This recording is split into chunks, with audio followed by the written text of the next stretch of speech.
This is a stimulus update and daily news report, and wow, I can't believe this just happened. So the White House was just asked straight up whether there's going to be another $1,400 stimulus check, like a fourth stimulus check, because of the Delta variant surging. I'll play you the video clip from the White House and how they responded to that.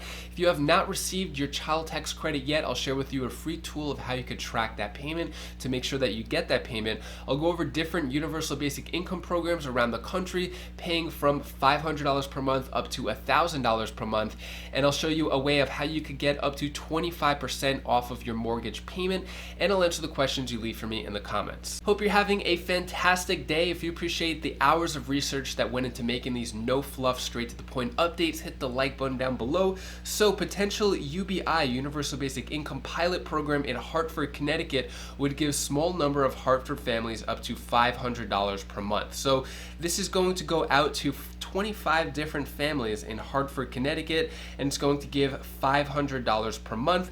Nothing to give back in return. So basically, Universal Basic Income is free money that they're doing experiment pilot programs around the country to see if this actually helps out help people get lifted out of poverty.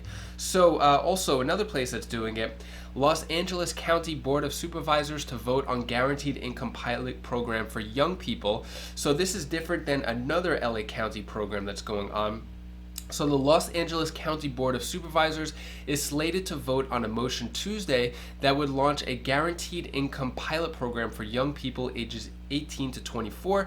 The program is 3 years long and will give 150 people $1,204 per month. Let me know your thoughts on this down in the comments below. Should it be a different age group? I think Los Angeles is breaking this up into different sections. They're having different age groups. It's actually a lot bigger. They're giving hundreds of people the Universal Basic Income program, and California as a state is giving millions of dollars to different counties and cities for Universal Basic Income. Let me know your thoughts on this down in the comments below. Should it include older ages, single people, people who are on Social Security as well? Let me know your thoughts on Universal Basic Income. Next, speaking of monthly checks and money, so $2,000 per month to every American petition has now reached 2,706,000 signatures on the change.org petition. So this is for the fourth stimulus check. Now, when it comes to a fourth stimulus check, the White House was just asked about whether there's going to be additional aid, like a $1,400 stimulus check. This is the White House's response. Issue, with people talking about COVID and what some of the impacts of this new surge that we're seeing are going to be. There might be some economic impacts. We've seen some Wall Street banks bring down their forecast for what GDP growth is going to look like for this year. If that continues to be an issue, would the White House consider more stimulus of the type that we saw earlier this year, $1,400 checks, et cetera? Well, I think an important piece to note for all of you is that the way the American Rescue Plan was designed was for it to have lasting effects that would go over the series of several months, far beyond the initial months of implementation. So there are components of the American Rescue Plan that are still being implemented that will still be implemented for months to come. That's a lesson we've learned from the past about how people will need assistance for a longer period of time than just a short window. I'd also note that there are areas, we've seen obviously data on the housing market, right, where there are there's an impact, an economic impact is on people being able to stay in rental properties or in their homes. There are areas of continued implementation. I think you're familiar with these, but I'll just note them, including on the forbearance program that we have implemented in recent months, where people will be able to apply. I'm just using this as an example because I think housing and being able to stay in your house is a big impact of the economy.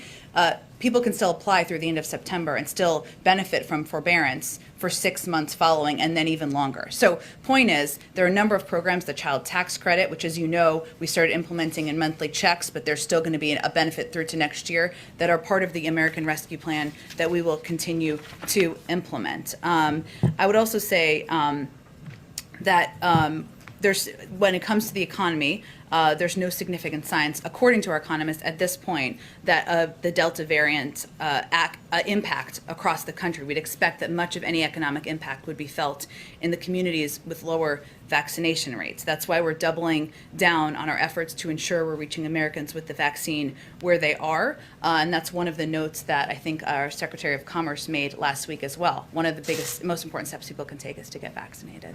One very quick. Well, that was a long-winded response, and she did not directly answer the question of whether there's going to be a fourth stimulus check or a $1,400 stimulus check. So far, we're still waiting for Congress to put forth the details of the American Families Plan, which is that human infrastructure package. With the Delta variant surging, though, it looks like economists are calling for extended unemployment as well as more stimulus. So the Delta variant might be a reason to extend unemployment benefits, says economists. So because of the Delta variant causing a lot more problems in our country, so far there's mask mandates, looks like mini lockdowns here and there, but nothing too serious like it was in 2020, but still they're saying that unemployment should be extended past September 6th. I don't know if that's going to happen or not, but if things do get worse with the economy, there definitely should be more stimulus to help out people, especially low-income people. When it comes to mortgage relief, so new Biden mortgage relief plan cuts payments by 25%. I mentioned this the other day. So President Biden has a new plan to help homeowners avoid foreclosure. So how it will work. So the administration says homeowners with government-backed mortgages that have been negatively impacted by the pandemic will now receive enhanced assistance, especially if they are looking for work, retraining, and having trouble catching up on back taxes and insurance, or are continuing to experience hardship for another reason. So basically the way it will work is for FHA loan relief, you'll get up to 25% off of a monthly cost. USDA loan relief, you get reduced payments of up to 20% per month. VA loan relief, VA borrowers can also see a 20% mortgage payment reduction, and other borrowers could get help as well. So with this, there's nothing that you need to do if you have any of these type of loans for your house mortgage, then you're just going to see that reduction happen. Now, remember when President Biden promised student loan forgiveness? $10,000 for every federal student loan borrower. So President Joe Biden promised to cancel some student loan debt once elected. Months later, here's where he stands. So President Biden has been in office for just a few days over 6 months now. Where we stand in terms of student loan forgiveness, well, progressive lawmakers want it to be $50,000. President Biden campaigned on the promise of $10,000, at least $10,000 for every federal student loan borrower. As of now, President Biden has been completely silent on student loan forgiveness. When asked straight up about the question earlier on in his presidency, he said yes, he's willing to do $10,000, but yet there has been no action or legislation put forth on it, despite all of the progressive lawmakers trying to urge President Biden to follow through with his promise. So when it comes to infrastructure talks, so Senate infrastructure talks in political jeopardy as infighting spills out into the open. So it looks like a lot of fighting still. We still haven't come up with a deal yet. Now, it looks like we're coming down to the wire here, because if we look at the timeline, if we look at the schedule, I know I pull this up a lot, but we're getting down to the wire. If we look at July, all right, that's too big. Hold on. If we look at July here, we could see that we are on the 27th. The House is leaving in just 3 days on the 30th. Once the House is gone, they won't be able to vote on it unless they're pulled back from their recess, their state work period, their vacation, whatever you want to call it. Basically, they have the entire month of August off. So we are actually coming down to the wire. Senate Majority Leader Chuck Schumer says that they are going to stay through the weekend and potentially their August recess in order to get this done. Here's a video clip from Chuck Schumer. Unfortunately, last week our Republican colleagues prevented the Senate from taking a procedural step to begin the debate. But I want to be very clear. I am fully committed to passing a bipartisan infrastructure bill. As a majority leader, I have the ability to move to reconsider the vote to begin debate on that bill this week. Since senators are still finalizing the text of the agreement, senators should be on notice that the Senate may stay in session through the weekend in order to finish the bill. Let me say that again. Senators should be on notice that the Senate may stay in session through the weekend in order to finish the bipartisan infrastructure bill. And as I've said before, further delays may mean that the Senate will remain in session into the previously scheduled August recess. Not only should the Senate and Congress members work through their vacation, but they probably shouldn't even get a paycheck until they actually get stuff done. They've been talking way too much, dragging their feet, not enough action made. They've put forth multiple deadlines. I think yesterday was like the 4th or 5th deadline that they've made, and still nothing has been done about it. Next, let's move on to child tax credit, how you could track your child tax credit online. So child tax credits, direct deposits went out on July 15th, and the paper checks were mailed out on the 17th. Now, if you were expecting a paper check, probably should have gotten it by now, maybe by the end of this week, the latest, but child tax credits definitely should have been received, at least most of them, definitely the direct deposit. So if you have not received your child tax credit of $250 per child or $300 per child, I'm going to share with you a free tool of how you could check it so you make sure that you get your child tax credit that you deserve. So if you still haven't received money you're owed, you could see the processed payments section of the updated portal and see if it has any information. If the payment was delivered, make sure your address and banking information are correct, especially if you've moved or changed banks. So let's go to the IRS website here. It is irs.gov /credit or /child tax credit update portal. So, or you could just go into Google, type in child tax credit IRS portal, and it'll take you to this, and you could sign in and see if any payments have been made to you. You could adjust your address, you could adjust your banking information. So the next payment is set to go out August 13th, because the 15th falls on a Sunday, and then after that it's going to come every single month after that. So if that doesn't work, you could also check your payments online. You'll need to register with your IRS username and ID.me account information. First-time users will need to have a photo ID. It's one of the ways the IRS is trying to protect your information from identity theft. So you could check online, or you could go to the IRS website, create a general IRS account, and see if any payments have been made to you. If you did get a direct deposit, it would show up as child CTC, so child tax credit, CTC. So those are the two different ways. Go to the online portal through the child tax credit, see if there's any payments that are processed or being sent to you, or you could go to the IRS general account profile and see if any payments have been sent your way.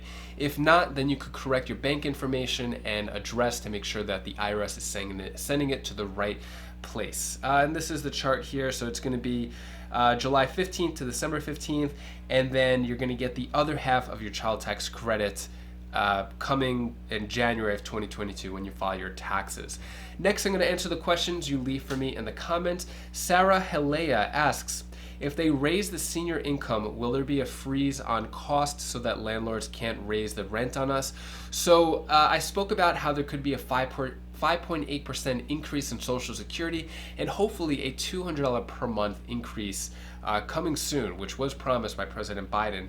But to answer your question, if there will be a freeze on costs so landlords can't raise the rent, that is an individual problem or individual issue. The government can't control a landlord raising the rent or not. So if you get the increase in pay, the landlords could actually do whatever they want according to landlord guidelines, whatever state you're living in. Next question, Jewel Gaspar. I have a question, but I don't know if anyone can answer this. If transit is included in the infrastructure bill, do they include paratransit? What about transit for rural communities? So to be honest, we don't know the full details of the bill, what is included in transit. Hopefully they do include rural transit or paratransit, like if you need to get like a van to pick you up and drop you off at the hospital or to a senior center or something like that. When we find out more information on the bill, I'll definitely let you know. Lindsay B, why haven't we received the child tax credit? Anybody else still waiting? So if you did not receive direct deposit, you should have definitely received the direct deposit by now. The paper check was sent out on the 17th, could be held up by the U.S. Postal Service. Hopefully it does come by the end of this week. If not, go to the early part of the video and go to the portal, and you could see ways of how you could track your payment so that you get that child tax credit. Anyways, that is all the stimulus news I have for you today. To hopefully cheer you up a bit, here is my daughter Bella's tip of the day. Oh, hi guys, I didn't see you there. Hi guys, this is Bella, this is the tip of the day.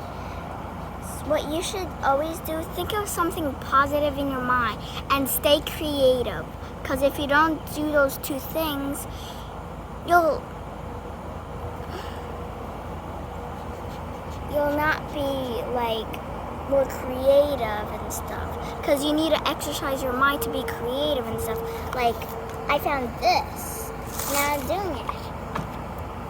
You need to find something creative in your mind that you can do. You need to find something creative in your mind that you can do. Thank you so much for watching. I really appreciate your support. I wouldn't be anywhere I am today without you and your support and being part of the Wise Flies community, so thanks again. So everything is good with my family. We're all good. Everyone's happy and healthy. My two daughters still going to camp, and we're trying to make it to the beach in the evenings as well. But yeah, hopefully everything is good on your end as well, or at least as good as it can be. Anyways, if you want to check out any of my other videos, you could click this link up here or this link down over here, and I'll see you in the next video. Take care, be safe. Thank you for watching.